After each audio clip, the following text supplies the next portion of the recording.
ಎಲ್ಲರಿಗೂ D K study ಗ್ರೂಪ್ಗೆ ಆತ್ಮೀಯ ಸ್ವಾಗತ.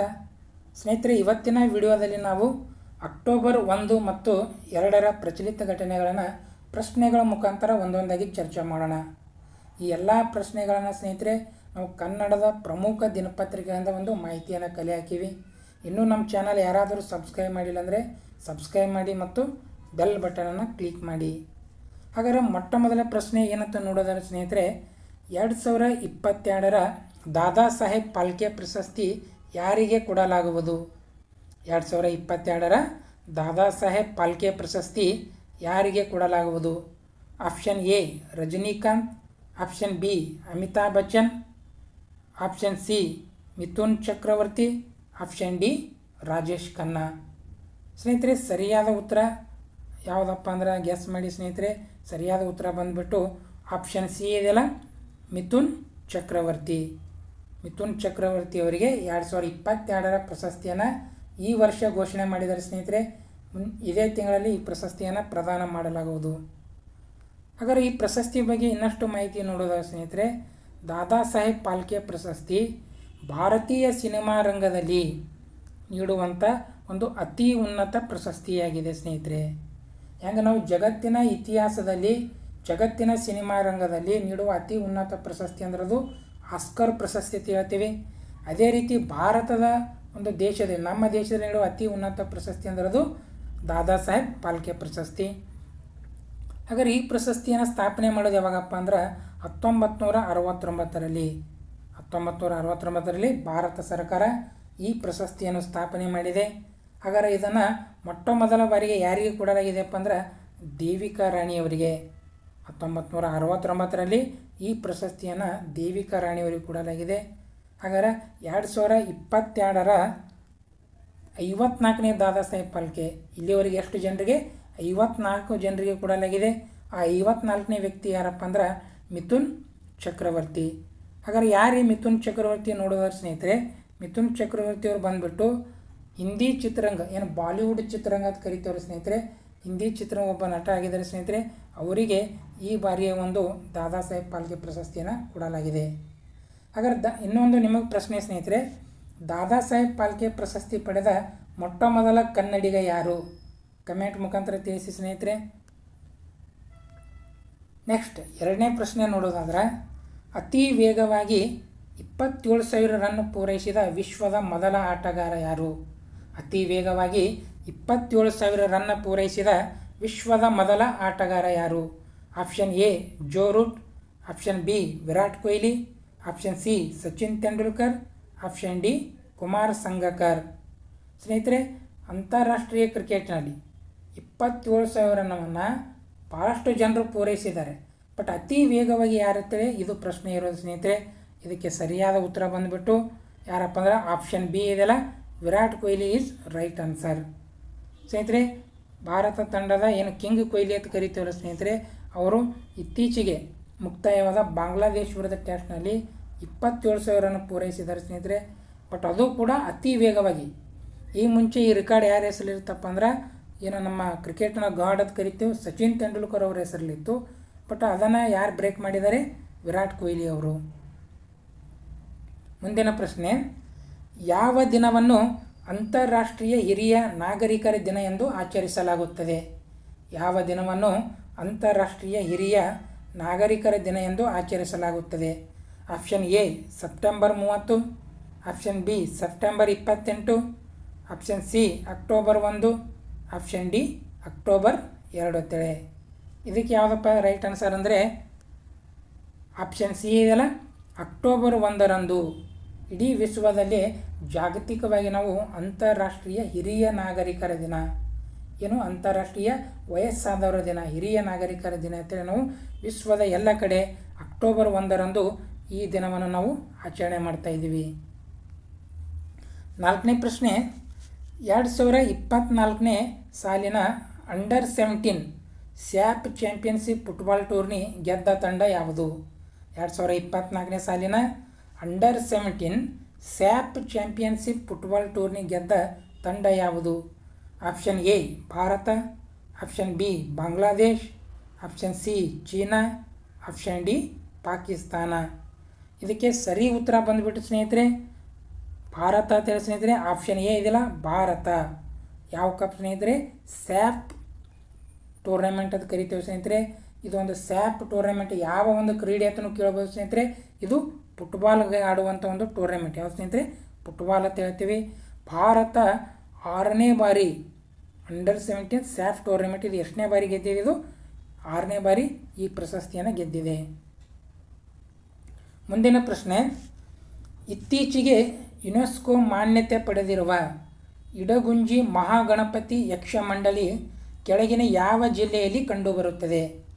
ಇತ್ತೀಚೆಗೆ ಯುನೆಸ್ಕೋ ಮಾನ್ಯತೆ ಪಡೆದಿರುವ ಇಡಗುಂಜಿ ಮಹಾಗಣಪತಿ ಯಕ್ಷಮಂಡಳಿ ಕೆಳಗಿನ ಯಾವ ಜಿಲ್ಲೆಯಲ್ಲಿ ಕಂಡುಬರುತ್ತದೆ? Option A Dakshina Kannada, option B Udupi, option C Uttara Kannada, option D Bengaluru. ಸ್ನೇಹಿತರೆ 4 ಆಪ್ಷನ್ ನೋಡಿದಿರ. ಯಕ್ಷಗಾನ ನಿಮಗೆಲ್ಲ ಗೊತ್ತಿದೆ ಸ್ನೇಹಿತರೆ. ನಾವು ಕರ್ನಾಟಕದ ಯಾವ ಭಾಗದಲ್ಲಿ ಒಂದು ಅತಿ ಫೇಮಸ್ ಆದ ಒಂದು ನೃತ್ಯ ಅಂತ ಕರಿತೇವೆ ಸ್ನೇಹಿತರೆ. ಹಾಗಾದರೆ ಸರಿ ಉತ್ತರ ಬಂದುಬಿಟ್ಟು ಆಪ್ಷನ್ ಸಿ ಇದೆಲ್ಲ ಉತ್ತರ ಕನ್ನಡ. Option C Uttara Kannada. ದಕ್ಷಿಣ ಕನ್ನಡ, ಉತ್ತರ ಕನ್ನಡ, ಉಡುಪಿ ಏನು ಕರಾವಳಿ ಭಾಗದಲ್ಲಿ ಒಂದು ಯಕ್ಷಗಾನ ಒಂದು ಪ್ರಸಿದ್ಧ ಪಡೆದಂಥ ಒಂದು ಜಾನಪದ ನೃತ್ಯವಾಗಿದೆ ಸ್ನೇಹಿತರೆ. ಬಟ್ ಇದು ಇರುವುದೆಲ್ಲಿ? ಇಡಗುಂಜಿ ಮಹಾಗಣಪತಿ ಇರುವುದು ಉತ್ತರ ಕನ್ನಡದಲ್ಲಿ. ಸ್ನೇಹಿತರೆ ಇದರ ಹಿನ್ನೆಲೆ ನೋಡೋದಾದ್ರೆ ಇಡಗುಂಜಿ ಮಹಾಗಣಪತಿ ಯಕ್ಷಗಾನ ಮಂಡಳಿಯನ್ನು ಉತ್ತರ ಕನ್ನಡದ ಹೊನ್ನಾವರ ಬಳಿಯ ಗುಣವಂತೆ ಗ್ರಾಮದಲ್ಲಿ, ಉತ್ತರ ಕನ್ನಡ ಜಿಲ್ಲೆಯ ಹೊನ್ನಾವರ ಬಳಿಯ ಗುಣವಂತೆ ಗ್ರಾಮದಲ್ಲಿ 1934ರಲ್ಲಿ ಇದನ್ನು ಸ್ಥಾಪನೆ ಮಾಡಿದವರು ಯಾರಪ್ಪ ಅಂದರೆ ಕೆರೆಮನೆ ಶಿವರಾಮ್ ಹೆಗಡೆ ಅಂತ ಹೇಳ್ತೇವೆ ಸ್ನೇಹಿತರೆ.